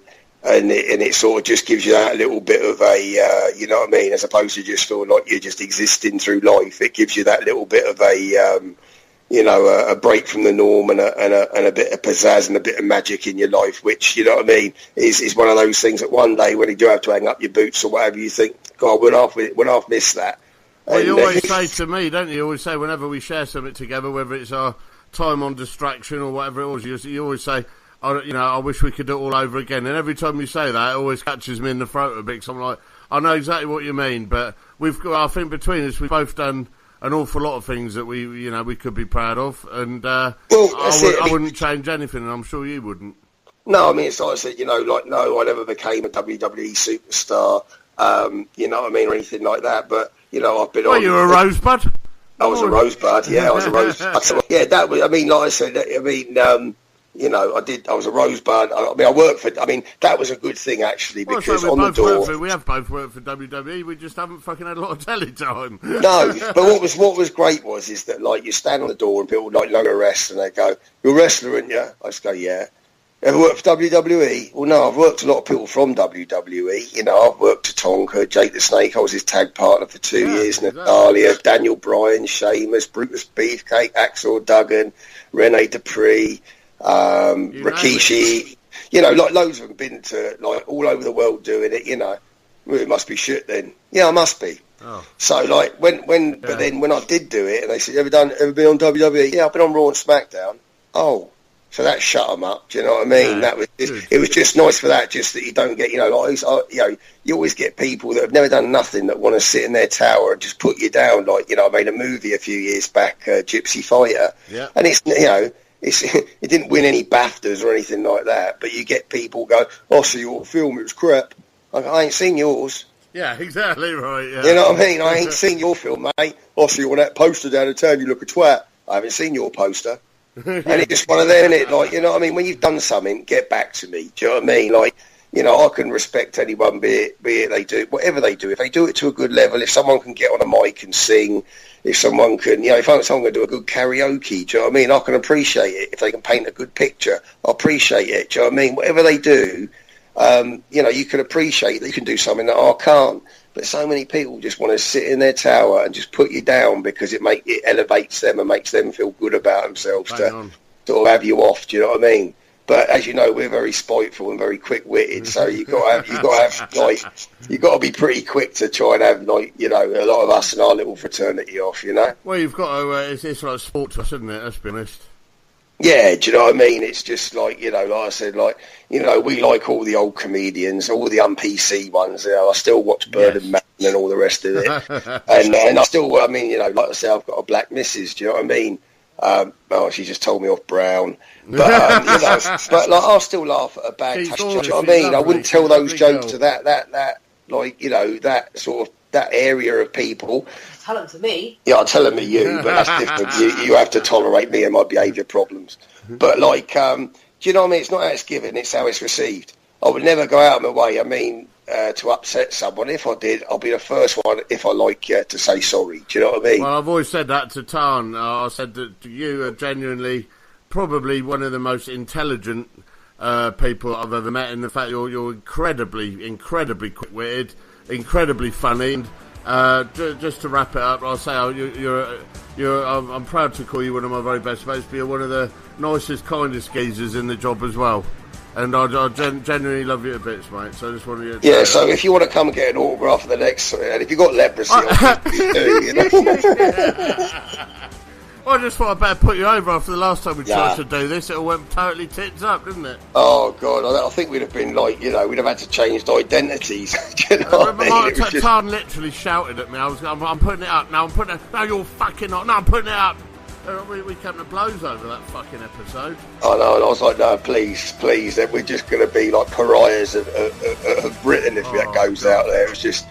Yeah, it's better to be not be slightly inebriated. It's better to be stone cold sober and just talk, nicely. Totally right. But anyway, like I say, love you a bit, mate. Thank you for finally coming on. I'm really excited to seeing you in a couple of weeks. It's not next Friday; it's the Friday following, isn't it? We're a sporty boys. Yeah, that's right. Yeah. I mean, just do us one favour. Come down the venue I work at afterwards, just so that any little up and coming low life that think they've got a chance, just so they see my collection of monsters. Do you know what I mean? You don't need to ask twice about it. I'll be there. Fantastic. I'll come down and rob them. Fucking happy days. Turn them upside down. No, your presence is enough. You haven't got to go and smash them up and put them in a coma. And take their ping. Happy days. Right, look after yourself. Love you lots. Lots of love, Chris. Cheers, mate. Ta-da. It's the man that you fear, getting right in your ear. This is Stiff Right Hand. Right, so that was the interview with Chris Manns, Flatliner. He's lovely. I love him. That was a very good, honest interview, and totally. I want to make him a sandwich and give him a cuddle after that. That was totally different than the interview I was expecting. I was expecting to go in all guns blazing, and he caught me a bit off guard, and I wasn't really prepared for it. Well, you think you know everything, don't you? But you don't. Well, you're here to remind me of that constantly. Yep. There you go. There's one. That's on the ass. But I was on the ass. On the ass. But she was. He was. Imagine Chris is a woman. He'd be a very beautiful lady. Yeah. He'd be buxom and voluptuous. And fucking ugly. And not to mention ugly, with a good personality. Not to mention hideous. But he took me by surprise. He's been doing his best, his level best to be very positive and wanting to give back. He's helping people, and like I say, we've seen a lot of good from him as well with the kiddies and that at his gospel shows, and he's a good soul. And so yeah, there you go. That's that.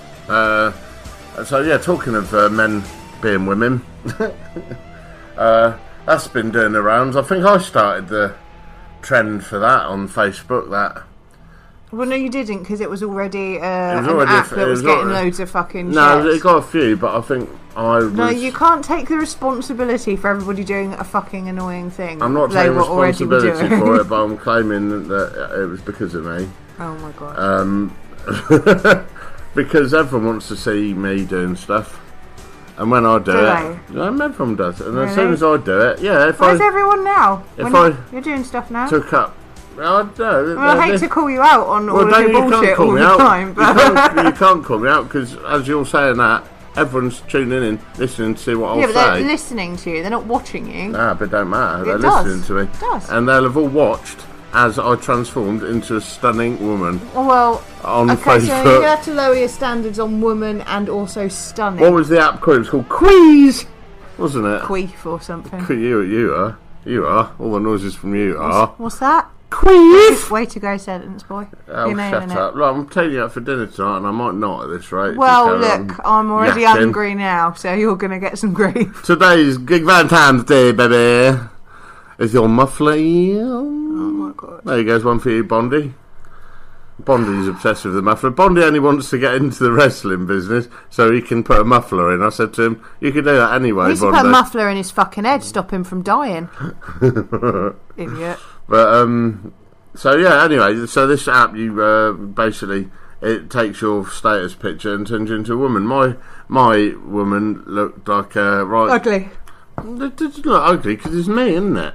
It's not ugly. It looks like I could go into Hastings and find that woman anywhere. She looked like and on any road, in any pub, in any club. That woman. We're going to call her Stuartina. Well, and she looked like a cock guzzler. So there you go. She looks like the kind of girl that dances when the house lights come up. She's still dancing, still grinding on an ugly bloke. Oh. That sort of guy. Oh dear. Yeah, that's what she looked like. So there you go. Getting fingered for a kebab. Well, I've said that's my type of girl. Especially if she's buying the kebabs. So anyway, I spoke to my mate Leeville. Hello Leeville, friend of the show. Friend of the show. He's going to be coming out with his second album. And we've got a big surprise in store. But we can't say anything involving a wrestling legend. We're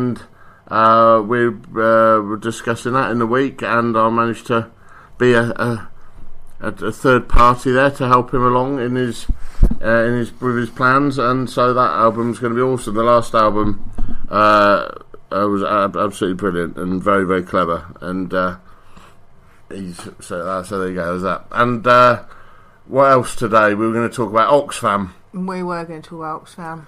And what really happened with it? I'm unsure. Was it people who high up people in Oxfam were banging prostitutes? Well, no, it was they were using their positions of power, weren't Well, let me get the actual story. I mean, we're going to do these links, but Well, no, they were doing aid work in Haiti, weren't they? Yeah. After the hurricane, I believe, without getting the article. No, you're right. It was a Haitian. It's that, and they were throwing parties and getting Haitian prostitutes to work at these parties and stuff, which just seems incredibly fucking exploitative. And it's just like, you're there to do good. It's just like, do you really like? There's no argument for putting like these women working and putting money in their pockets that way. You're there for a charity. Well, these are government officials and ambassadors, and no, they're Oxfam. But they're not just Oxfam. They are already people in power, but who are involved with Oxfam as well. But they had to be in huge positions of power and then exploiting that to get these Haitian working girls to come along and do whatever the fuck they were doing. Awful. But Oxfam are a bunch of shysters anyway. And there's this horrible insidious thing in like any big charity, isn't there? You were saying about your time working for a famous animal charity. Well, yeah, there's a lot of charities. I think there's not many charities I would give to, if I'm honest. I would give to Macmillan. the Macmillans, and any air rescue, paramedics, flying doctors, etc. I would give to them, but anywhere else, they're corrupt as fuck, and that's in my opinion, having worked for one. And but yeah, the stuff in Oxfam was really bad. What else today on Valentine's Day? We found out that Harvey Dale was dead but not dead. Well, yeah, he committed suicide but not committed suicide. So I'm glad you're all right, Harvey. I'm glad you're still with us. Yeah, you shouldn't have gone and spread the nose rumours about yourself. Yeah. What did I fucking tell you? It's always Susan. Yeah, it's always a Susan, isn't it? Yeah, we woke up this morning to... I didn't wake up to... The news came filtering through that Harvey Dale, promoter of Hope, had been found dead. And everyone was panicking and was, oh, fuck Christ, I got sent it a couple of times. People said, Stu, have you heard? I was like, oh, Jesus Christ. So digging around trying to find out. Spoke to a few people. Found out that the woman who shared it, who claimed that she was his mum, that wasn't his mum's name anyway. Then found out eventually, yeah, he's alive, he's fine. And after about an hour's worth of everyone panicking, he finally arose on Twitter, not on Facebook, to say that I'm alive and well. So, yeah, I don't know who started that, but whoever it was... is very mentally fucking unwell. Is very mentally unwell. And, having spoke to a few other people in the business, Roy Knight, Klondike Kate, etc., people who do genuinely suffer with, mental trauma and real depression, that is a dreadful thing. Mm-hmm. For anyone to have done. So I hope someone gets to the bottom of that soon. Oh, whoever it was deserves a bit of a kick in the fucking dick, don't they? Yeah. And the teeth. To say the least. And the nose. Your day was interesting, wasn't it? Oh, don't make me tell the story of my day. Just don't. A bit, that's what podcasts are all about, love. People want to hear about it. I'm so tired. Today was really, really busy. It's half term, and half term is great. It's great financially. I love it. I love when the shops are buzz. But it was really hard because I had a new member of staff and then a friend helping.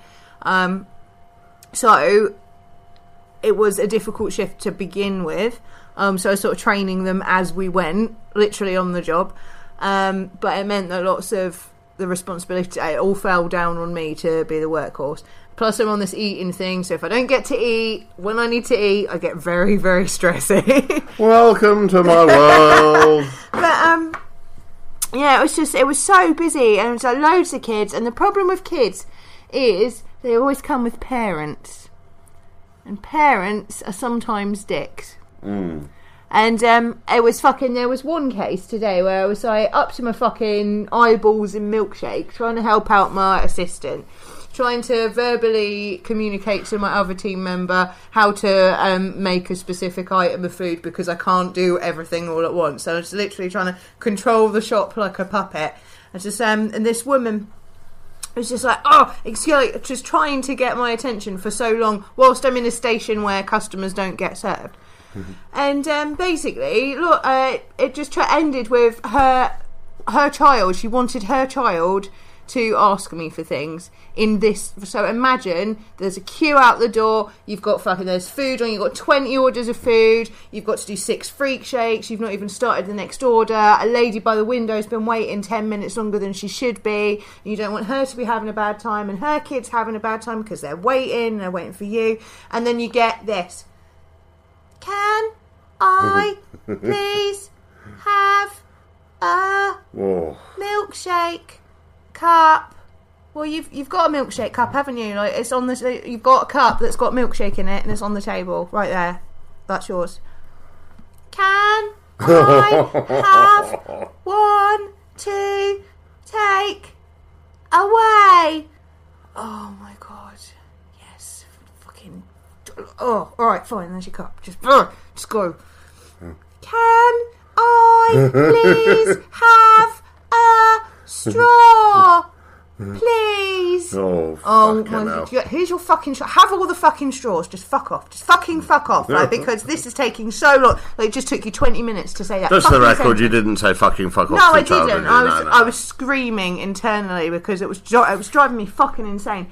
And my lid won't go on the cup. Like, oh, for fuck's sake. And this mother, she has to be aware of her fucking surroundings. Anyone could see that it was busy and the team working hard and I was working really hard and she was just being fucking disruptive. No, she's just there like looking at her daughter like she's like absolutely like the fucking superstar genius of the world. And let me tell you, that kid ain't the superstar genius of shit. No, she's not. I was just fucking so then I've dealt with that, and then she's like, oh, can I just ask you about birthday parties? Alright, look, it's going to be easier for me to deal with this on Facebook. I'll send you all the information, pop us a message, this and this. Well, okay, well, the thing is, I want this, well, it's this or this, and you can have 6 to 12 girls, so minimum 6, maximum 12. Well, okay, well, I was thinking I'd have 20. Well, you can have 6 to 12, so 12 is the most, and 20 is a bigger number than 12. Yeah, well, so we want to have 20. Well, you can have 6, 7, 8, 9, 10, 11, or 12 guests at this party. Those are the numbers of guests you can have, not 20. Well, okay. But yeah, and also I was thinking, I don't give a fuck. I don't give a fuck if you want to have a cocaine orgy in my shop, love. I do not give a flying fuck. Just fuck off, please. Just fucking take your child and fucking fuck the fuck off. And when you fucked off, fuck off a bit more. And when you fucking fucked off a bit more to where you fucked off from in the first place, stop and fuck yourself off a bit more. Oh. So, I finally make this poor woman her milkshake, and I've got to fucking comp it because she's been waiting so long, and I hate doing that. It's just bad business. And she's just like, I've got to tell you, you are a saint. She said, because I wanted to kick that child through the window, and I was like, hallelujah! And that is what my day was like at work, and that's why I'm so tired, and that's why I really, really want a burger. Oh, that's why we're going out to dinner then, isn't it? Holy shit, man. Well, on that note, let's go over and let's go and have a burger right off and have a little chat with little man Dan over at Wrestle Wrap Up.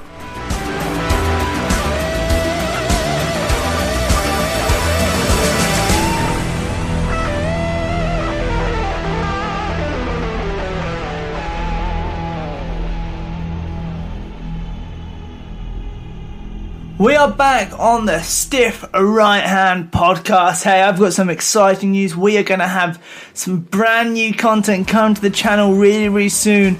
I'm starting to work on it. I'm looking forward to it. But on with the Wrestle Wrap Up news. It's been reported over the weekend that Dolph Ziggler reportedly signed a new deal with the WWE after the company offered him a big money deal that he couldn't turn down. Now, Sports Illustrated claimed on Wednesday that the big money offer that Dolph Ziggler received was $1.5 million. I mean, that's a lot of money. That is a lot of money indeed. In fact, that's not the only thing he has in his clause. No, he in fact had a lot of things that WWE somehow somehow got in his deal rather than just money. As well as that, he is able to leave after his match, as well as a lot of other things.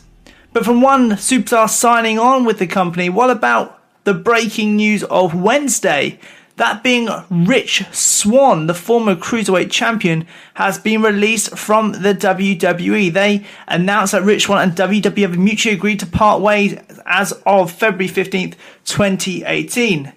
Now, there were the domestic violence charges against Swann, but they'd been dropped, and Swann's attorney had issued a statement about how pleased they were and he can't wait to return to WWE. However, that will not be happening. And the final bit of news on the wrap-up, Hulk Hogan. We're going to talk about Hulk Hogan. There's rumours that he would be joining the Bullet Club and going to New Japan Pro Wrestling. However, Sports Illustrated have reported that Hulk Hogan wanted, for one appearance at Wrestle Kingdom and to be an honorary member of the Bullet Club, he wanted $750,000 for one appearance. That is absolutely insane. Hey, if you want to know more news, come over to the channel, Wrestle Wrap Up. Hey, and like I say, I've got some exciting videos coming up very, very soon that I can't wait to show you guys. But like I say, enjoy the rest of the podcast because that's a wrap.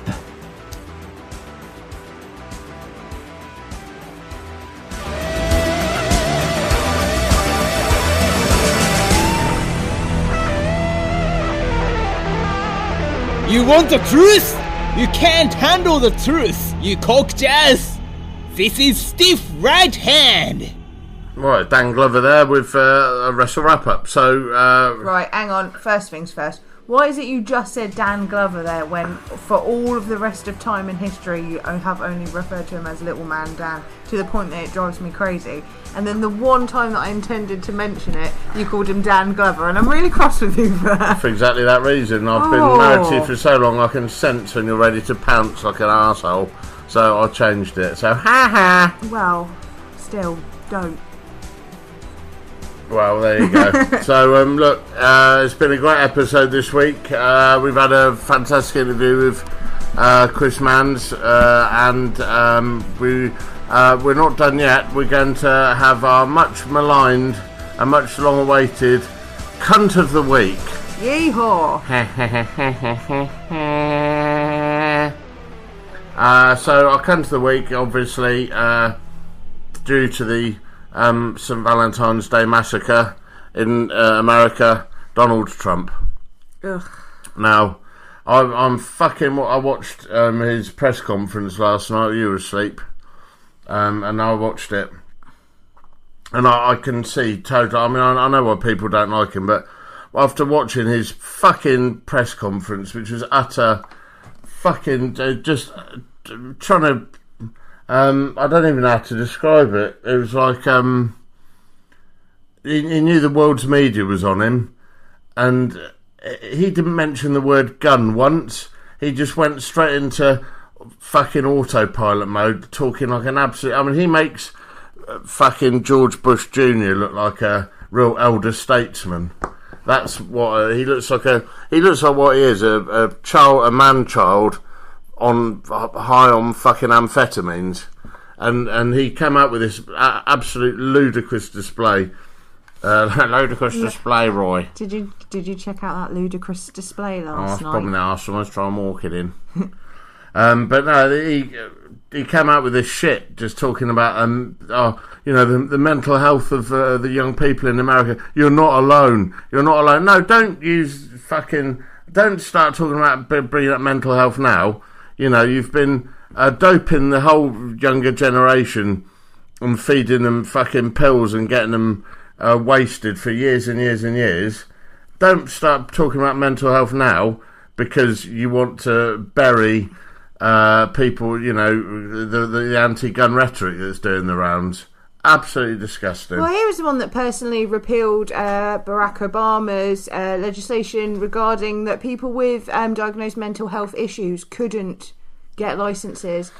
I didn't even know that. To get guns. Yeah, it was him. It was one of the first things that he fucked off. Fucking because guns for all Americans, right? Guns! Yay, lovely, lovely guns. Fucking... Because they're terrified.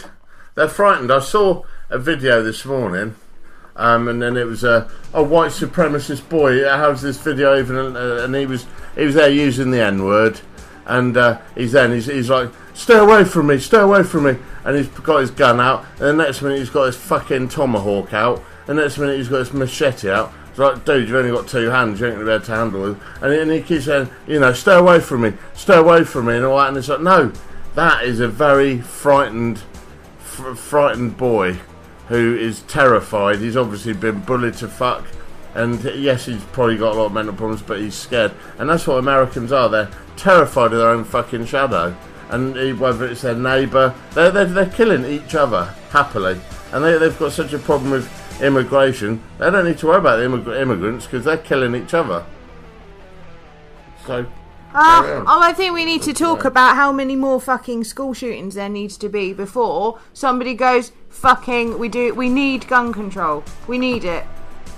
Having guns doesn't make us, having no guns take away, doesn't make us any less free. Like, I don't understand this. Everyone's like, oh, Second Amendment. Well, Second Amendment, right? Do you guys even know what the word fucking amendment means? It means it was fucking amended. So amend it the fuck again. Like, ta-da! Or, what else could we do to solve the problem? Why don't we change the word school to the word uterus, and then Republican Americans would give a fuck about kids dying. And 2 snaps from me for being so sassy. I just absolutely fucking, it staggers me. It makes me fucking furious that Americans care more about fucking fetuses being killed than children actually fucking in education. And they say about their right to bear arms. So what about the children's right to fucking survive a day at school? That supersedes any of your bullshit rights to have a fucking gun to feel like a big shot. Well, they're just fucking terrified of each other. Some of my mates who live in America, they carry guns. They've got pistols. People who I'm like, just to get from your house to work, you're that scared of each other that you've got to arm yourself to get to work in the morning. That's a big problem. So look at it this way: I'll carry a gun in case someone else has got a gun. Well, if someone else has got a gun and they shoot you, you're not going to use your gun, right? So the other thing, like we've said before, everyone's like, oh, well, teachers should carry guns. All right, so teachers protect the students, right? Why don't you just have all students carry guns and they'll protect each other? Everyone has a gun. The clergyman who was at that church that day, he should have a gun. Well, here's news for you. There was a security guard, armed guard. It was it was a police officer. It was an armed police officer. It was an armed. No, they had their own guard at that school, and he got shot. And never has there ever been a case in any of these mass shootings where a member of the public with a gun has ever come to the rescue and stopped it. Never happened. So what are your guns useful for then? If you're not stopping these atrocities, you're waiting for your big fucking hero moment, your big Wild West fucking Chuck Norris moment. It's not happening. It never has happened, and it's never going to happen because you're too busy hiding and running around scared of each other and shooting each other. It's fucking... And people go, well, let them get on with it. Fucking old Sanjay popped up there because he's a big Trump supporter, and he's like, well, beloved Obama didn't do anything. No, he didn't. And then he starts saying, oh, well, let him get on with it. Why? It's disgusting. I might want to go on fucking holiday over there. Why? It's not acceptable. And you should be. I think that we should be proactive about this. They should be having this conversation themselves, and they should be saying, like, why be so like defensive about it? Like, you guys need to have this fucking conversation. Your children are being slaughtered in fucking schools, and saying, oh, we should arm the teachers, oh, we should arm the janitor. Well, that's bullshit, because I'm sorry, if those people wanted to be doing that fucking job, they'd have joined the police or the military. Okay? Sort your fucking house out. And the other thing is as well, like Dunblane, 16 children and teacher were killed that day. What did we do? Gun amnesty. Yeah, boom, straight away, gun amnesty. Well, America's had a series of amnesties and reacted quickly, but this is the same country that when kids started eating Tide Pods, which are laundry detergent capsules for everyone that speaks actual English, when kids started fucking doing that as a Facebook fucking dare, The first thing they did was lock them up in cabinets, put them in security casings. But hey, you know, people shooting your kids. Yeah. No problem. Go ahead. Yeah, that's fine. Just don't eat soap. Well, not only that kid who did that, you know, killed those 17 on Wednesday, he wasn't old enough to buy alcohol. Ugh. True story. Old enough to buy a gun, though, right? Yeah. You can buy where a gun and hold up a liquor store, but you can't buy the liquor.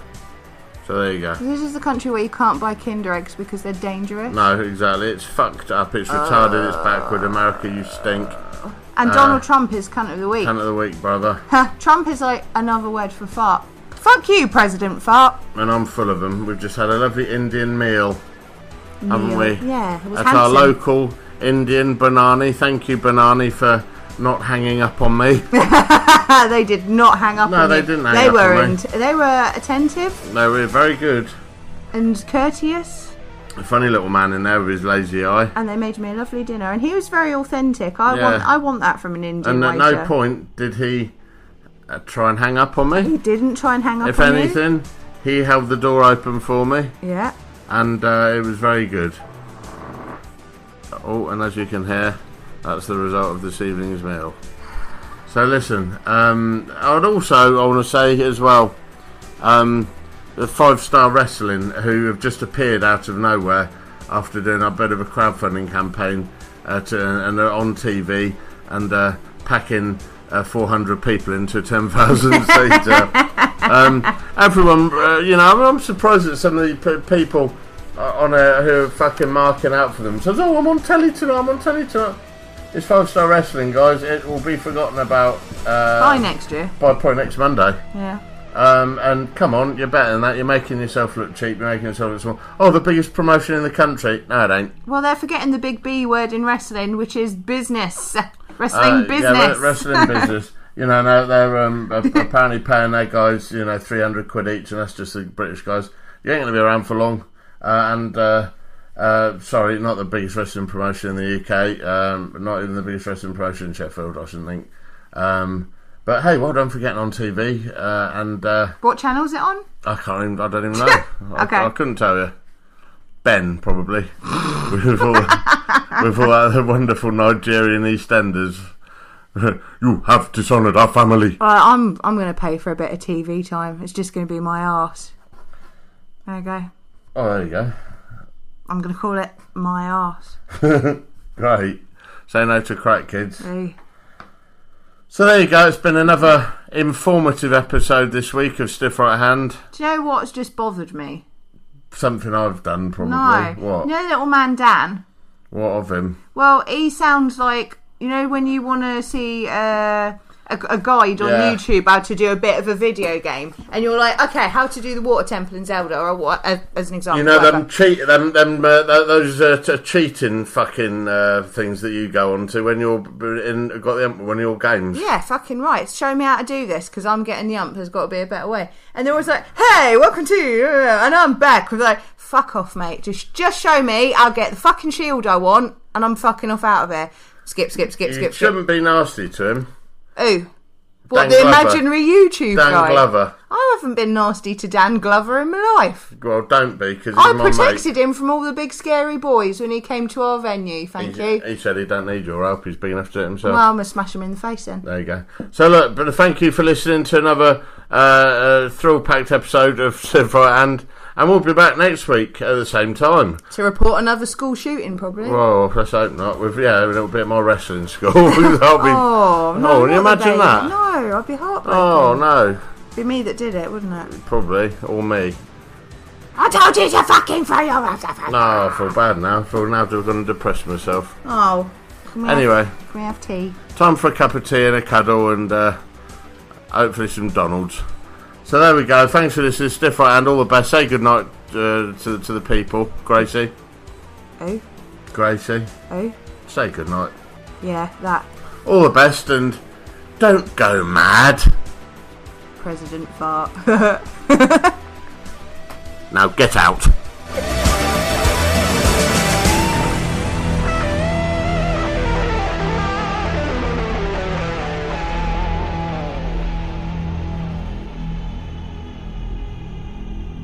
If you have been affected by another subject matter or topics covered on this week's Stiff Right Hand podcast, please call 0800 Go Fuck Yourself.